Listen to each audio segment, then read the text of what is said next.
Dans cette vidéo, je vais vous parler d'une sorte de constante universelle que j'ai retrouvée partout. C'est le principe d'unité associé à un principe de dualité.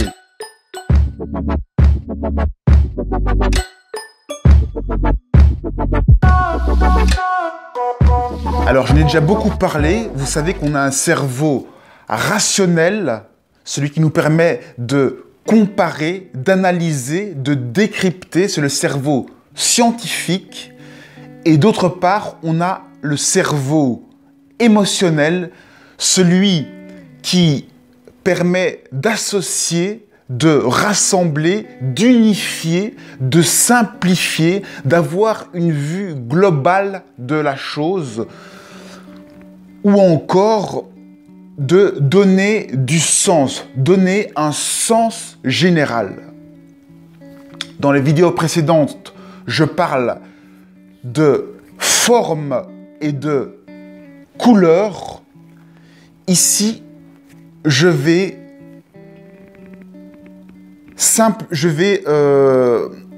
me ranger dans un dictionnaire pour être plus facilement compréhensible. Je vais rester dans une même façon de parler. Je vais en tout cas essayer de le faire pour les prochaines vidéos en parlant de forme et de sens. Le sens pour la couleur, le sens pour la lumière. La lumière, vous savez qu'elle peut être divisée en différentes fréquences, dans différents spectres de lumière.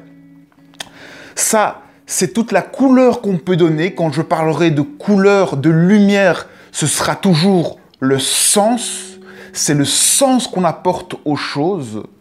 Donc, quand je parle de partie émotionnelle, je parle de donner du sens, de l'intelligence à quelque chose.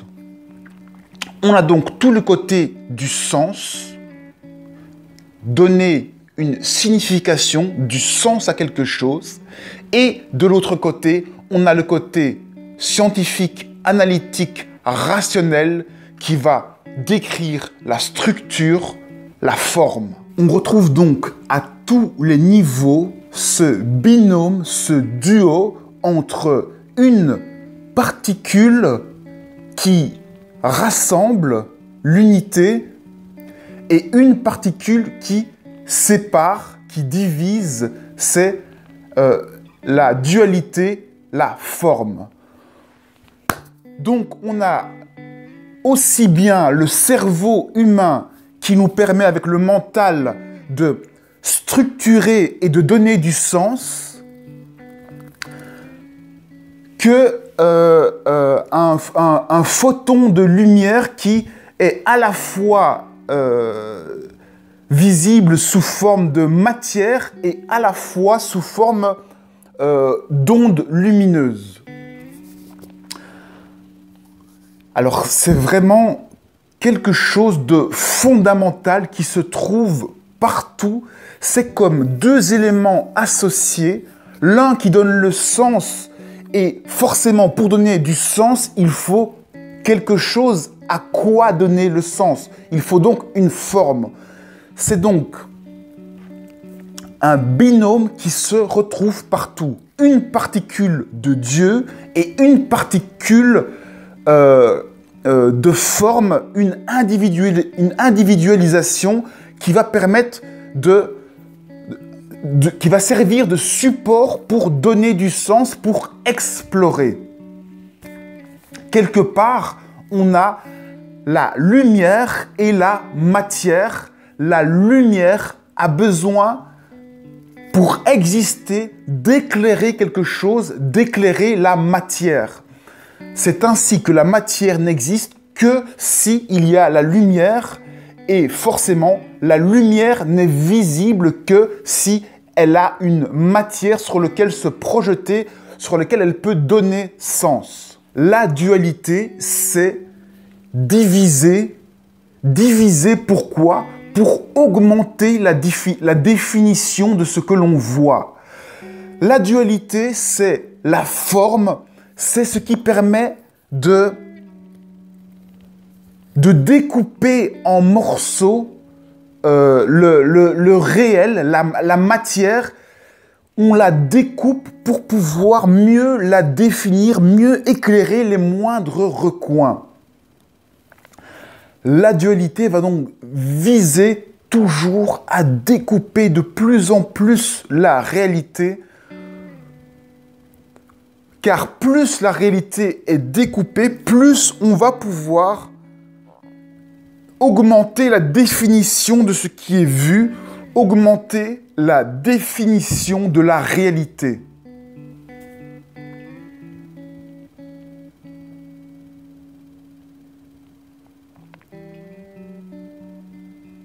À côté de ça, il y a la lumière, le sens qui, lui, va pouvoir s'exprimer au mieux au fur et à mesure que la matière est découpée en petits bouts. Plus la chose est découpée en petits morceaux, plus on peut aller dans le détail, plus on peut s'exprimer, dire ce qu'on a à dire, mettre de l'intelligence. On a donc l'intelligence. L'intelligence, c'est ça qui donne le sens. L'intelligence, ce n'est pas quelque chose qu'on peut toucher. Vous voyez donc que ces deux éléments-là, je les montre ici visuellement, mais on ne peut pas toucher l'intelligence. L'intelligence, c'est ça. Sa définition, c'est que on ne peut pas toucher l'intelligence. L'intelligence, c'est quelque chose qui s'exerce pour révéler quelque chose. L'intelligence, la lumière, permet de révéler la matière, de donner du sens à la matière. Nous, en tant qu'êtres humains, qu'est-ce qu'on est dans tout cela? Dans l'ensemble de la lumière, que représentons-nous? Eh bien, nous sommes un de ces points de lumière. Nous sommes un de ces points qui donnons du sens à la réalité, à la matière. Notre façon d'évoluer, ce qui nous permet de grandir, eh bien, c'est de toujours explorer plus de mondes, de formes, explorer de plus en plus de réalités avec différentes formes afin de pouvoir révéler cette lumière. Plus il y a de formes visibles, plus on va pouvoir éclairer de formes, plus on va pouvoir voir la matière et dans cette matière, refléter, nous permettre de voir notre lumière. La matière sert à faire refléter, révéler notre lumière. C'est pour ça que l'on est condamné, le mot est peut-être un peu négatif, je ne devrais pas dire condamné, on est déterminé à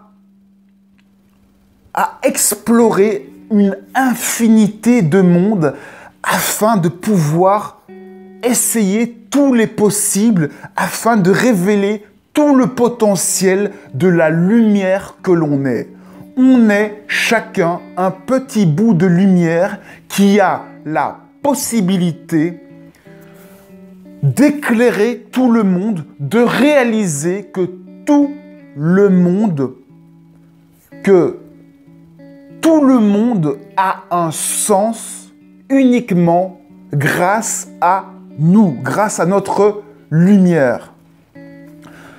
Alors, est-ce que dans l'univers, il y a plusieurs lumières ou bien est-ce qu'il n'y a qu'une seule lumière pour tout le monde? Eh bien, comme je l'ai dit, l'intelligence, elle n'a pas de localité. On ne peut pas dire où est l'intelligence. Donc, la lumière, l'intelligence, elle est partout. Dès que vous éclairez quelque chose, c'est intelligence et c'est tout directement. C'est ça le principe d'intelligence, d'unité, c'est qu'on ne sait pas séparer quelque chose qui n'a pas d'existence, de localité. L'intelligence est un concept intouchable. C'est pour ça que la lumière est quelque chose qui nous rassemble tous. Tout ce qui est éclairé est lumière. fait partie du tout. C'est une intelligence commune.